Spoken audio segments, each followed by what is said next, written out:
Alright guys, what's up? So, just got back from the Badlands. Had this box here. Wasn't expecting it, but you know, here we go. We're going to do an install for the Bushwacker Jeep JK flares. These are not the pocket flares. I think the pocket flares are the ones that are bigger. Going off the top of my head, I'm not sure. Here are the fronts. Obviously the lights aren't in here. There's the fronts. And then there's the rears. Haven't taken them out, so I'm going to get to them later.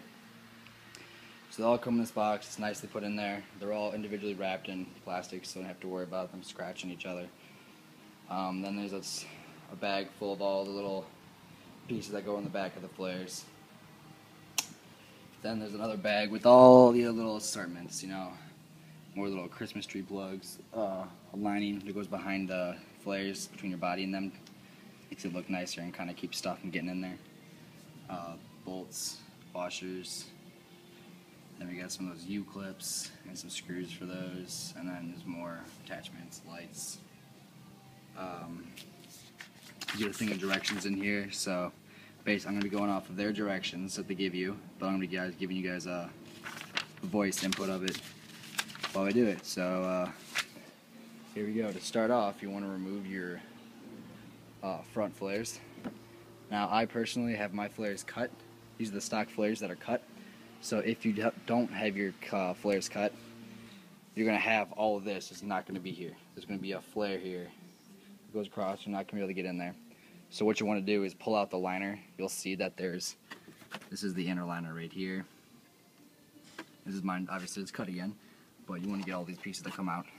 And then there's bolts here, there, a couple here, a couple here, and you want to pull that off. So I'll get to there after I'm done. Alright, so I got the flare and the splash guard on the inside out. You want to go ahead and take a rag and clean, you know, this area. Obviously, if you're like me and you like to bedline inside there, keep it all black, you'll get some bedline overspray. So that's fine, but you want to get everything pulled off and then get it cleaned up. Next step is you want to put your splash guard back on. It's only 1, 2, 3, 4 bolts. Really? Ugh. You just put the splash guard in there, bolt it up, and it's going to look really awkward because it'll be hanging out in areas. Part of that, you'll be able to see the line that you're supposed to cut it off. Alright, so I got the splash guard. It's in here.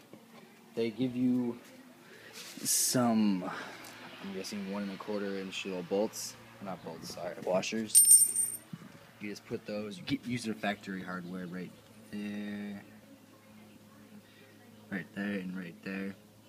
And that'll hold it in. Obviously, you put the washers behind it because there's a big hole and it won't be able to go in there.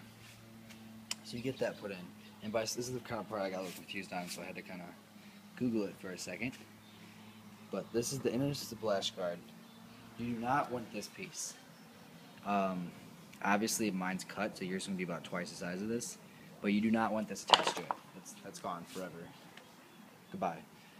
So now that it's on here like this, what you're going to do is I prefer like silver Sharpies because they're the best, but any type of Sharpie, anything. And you want to draw a line that's even with the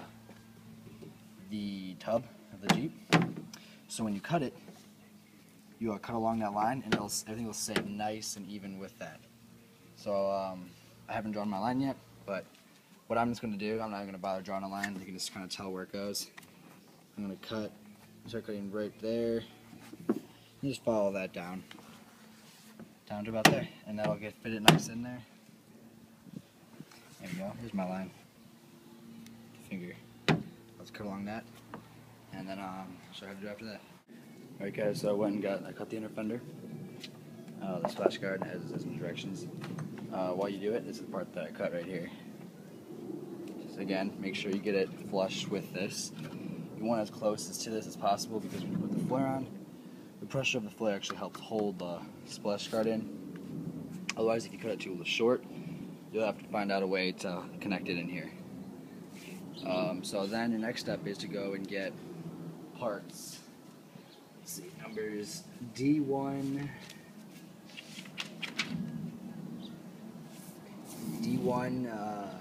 D2, and D7, which are this piece here, and that piece right there. If you're wondering, like, what is D, how do you know everything's which? On the back of these pieces here, if I can find it, right there, it says P1, obviously because this is the passenger side. They're all labeled, so you'll be able to do that. What you're going to need for those is the 1/2-inch bolts, or the 5/16, but like a 1/2 inch, and a washer, and then a nut. And basically, you're going to go into the factory holes, put them on, being super careful not to over tighten them. You can kind of see what an over tightened one looks like, if that'll focus. It kind of bends out right there, whereas one that's not stays nice and straight. So you get all those, and then you'll have the centerpiece, which doesn't have anything to bolt into, but there's 2 holes right here on the D1 and D2 piece. This is the D7. You have some plastic fasteners that you just push through, and then you push this onto it, and it'll tighten onto it. And so next I'm going to reinstall the splash guard on the inside. Alright guys, so I went ahead and we got everything on the inside. This is to show you. This is I had to cut this a little bit smaller, my inner fender splash guard, because of my previous cut. So this is what it looks like when it's too short. If you do it right, it'll sit right about here, or like a little bit past, but it'll be flush with it. When you put this on, it'll cover it up. So right now I'm gonna have to deal with that to show right there. But if you do it right, it'll look good. I also went ahead and attached the lights. I put a tint on them, but I put the lights through, and then screwdriver with a lot of extensions on the ratchet to get it in there. You just wire that up to your old wiring, have it tucked down, come through right there. So next what I'm going to do is the fun part that everyone loves, is taking the plastic liner, putting it all along the edge, all the way around this. You got to peel off the red 3M double-sided tape in there. So once you get that, you'll be able to then get it on there, and then you can peel the rest of the red-sided, the other side of the red, to have it stick to the body. So before you do that, Bushwacker was ever so kind enough to give you some alcohol pads, to clean this off real well, so it sticks better. So I'm going to get that on, and then show you what it looks like. Alright guys, so I got the set on. Got the trim tucked in all the way in. Obviously, since I have body armor, I can't put trim there. So it's got all the way in. It's tight, it's sturdy.